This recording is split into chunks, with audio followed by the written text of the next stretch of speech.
The director was interested in the ability to go to an existing, as he put it, off-the-shelf, self-sustaining, stand-alone entity that could perform certain activities on behalf of the United States. Are you not shocked that the Director of Central Intelligence is proposing to you the creation of a organization to do these kinds of things outside of his own organization? Counsel, I can tell you I'm not shocked. They were willing to literally put the Constitution at risk because they believed somehow there was a higher order of things, that the ends do in fact are justified by the means. That's the most Marxist totalitarian doctrine I've ever heard of in my life. Senator John Kerry of Massachusetts, a veteran of the Vietnam War, is a member of the Senate Foreign Relations Committee. If you can have a retired general and a colonel, in Mufti running around, making deals in other countries on their own, soliciting funds to wage wars, to overthrow governments, and hide it from the American people so you have no accountability, you've done the very thing that James Madison and others feared most when they were struggling to put the Constitution together, which was to create an accountable system which didn't have runaway power, which didn't concentrate power in one hand so that you could have one person making a decision and running off against the will of the American people. What could possibly justify it? The fight against communism, of course. This nation cannot abide the communization of Central America. We cannot have Soviet bases on the mainland of this hemisphere. It means dirty wars and dirty tricks, lying and deceit. These operations were designed to be secrets from the American people. Mr. Niels, I'm at a loss as to how we could announce it to the American people and not have the Soviets know about it. Well, in fact, Colonel North, you believed that the Soviets were aware of our sale of arms to Iran, weren't you? We came to a point in time when we were concerned about that. Since our adversaries know about covert operations, the only people fooled are the American people. But consent is the very heart of our constitutional system. How can people judge what they do not know, or what they are told falsely? It's something troubling Americans these days. All the neighborhoods around here who get to talking about politics, they used to talk about the bureaucrats. Used to talk just about politicians, they're kind of slick people, just like used car salesmen or what else have you. Lawyers get thrown into that whole pack too. Now they're talking about the liars. That's what I hear all the time. Well, the liars are at it again, We do live in a democracy, don't we? We do, sir. Thank God. In which it is the people, not one Marine Lieutenant Colonel, that get to decide the important policy decisions for the nation. Yes.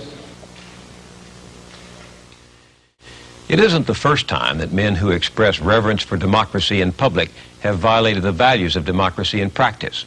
The secret government is an interlocking network of official functionaries, spies, mercenaries, ex-generals, profiteers, and superpatriots who, for a variety of motives, operate outside the legitimate institutions of government. Presidents have turned to them when they can't win the support of the Congress or the people, creating that unsupervised power so feared by the framers of our Constitution. Just imagine that William Casey's dream came true. Suppose the enterprise grew into a super-secret, self-financing, self-perpetuating organization. Suppose they decided on their own to assassinate Gorbachev or the leader of white South Africa. Could a president control them? And what if he became the enterprise's public enemy number one? Who would know? Who would say no? During the Bolshevik Revolution in Russia, Lenin created something called the Cheka, a secret organization run by 8 lieutenants reporting directly to him and filled with zealots who sabotaged and terrorized opponents. They made up their own rules, they chose their own missions, and they judged their own operations. You say it can't happen here. Well, before deciding for sure, let's look at the history of our secret government.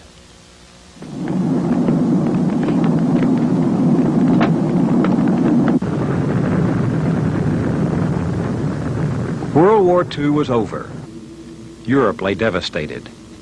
The United States emerged as the most powerful nation on earth. But from the rubble rose a strange new world, a peace that was not peace, and a war that was not war. We saw it emerging when the Soviets occupied Eastern Europe. The Cold War had begun. An iron curtain has descended across the continent. Behind that line lie all the capitals of the ancient states of Central and Eastern Europe. The Russians had been our ally against the Nazis, an expedient alliance for the sake of war. Now they were our enemy. To fight them, we turned to some of the very men who had inflicted on humanity the horrors of Hitler's madness. We hired Nazis as American spies. We struck a secret bargain with the devil. One that I know real well is Klaus Barbie. He was wanted by the French as their #1 war criminal. And somehow we employed a man like that as a very secretive informant. Erhard Dabringhaus was employed in the U.S. Army Counterintelligence Corps and assigned to work with Nazi informants spying on the Russians. One of them was Klaus Barbie, the Butcher of Lyon, who had tortured and murdered thousands of Jews and resistance fighters. During the time I learned that Barbie was really such a brutal murderer, I reported this to my headquarters and I thought I was going to get a promotion.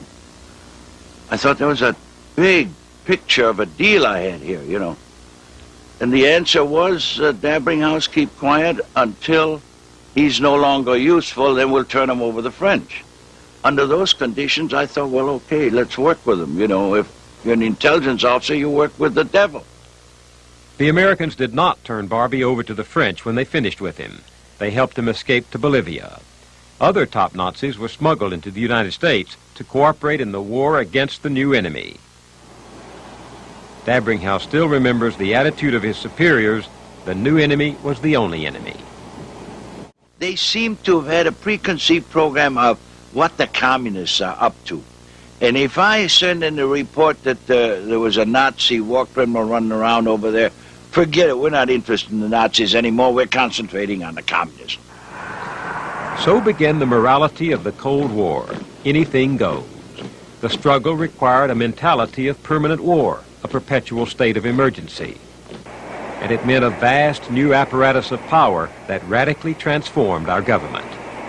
Its foundations were laid when President Truman signed into law the National Security Act of 1947. Now, that National Security Act of 1947 changed dramatically the direction of this great nation. It established the framework for a national security state. Admiral Jean LaRocque rose through the ranks from ensign to become a strategic planner for the Pentagon, and now heads the Center for Defense Information, a public interest group. The National Security Act of 47 gave us the National Security Council. Never have we had a National Security Council so concerned about the nation's security that we were always looking for threats and looking how to orchestrate our society to oppose those threats.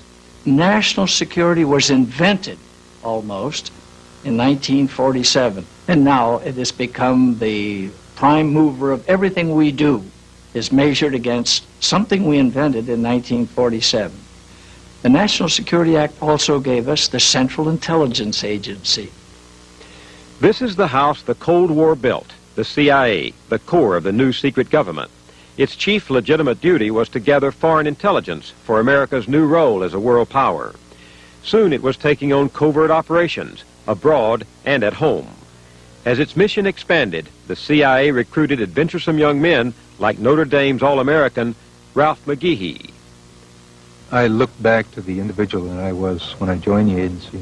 I was a dedicated Cold Warrior who felt the agency was out there fighting for liberty, justice, democracy, and religion around the world. And I believed wholeheartedly in this.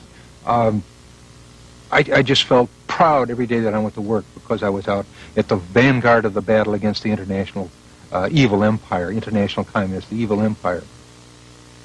Iran, 1953. The CIA mounted its first major covert operation to overthrow a foreign government.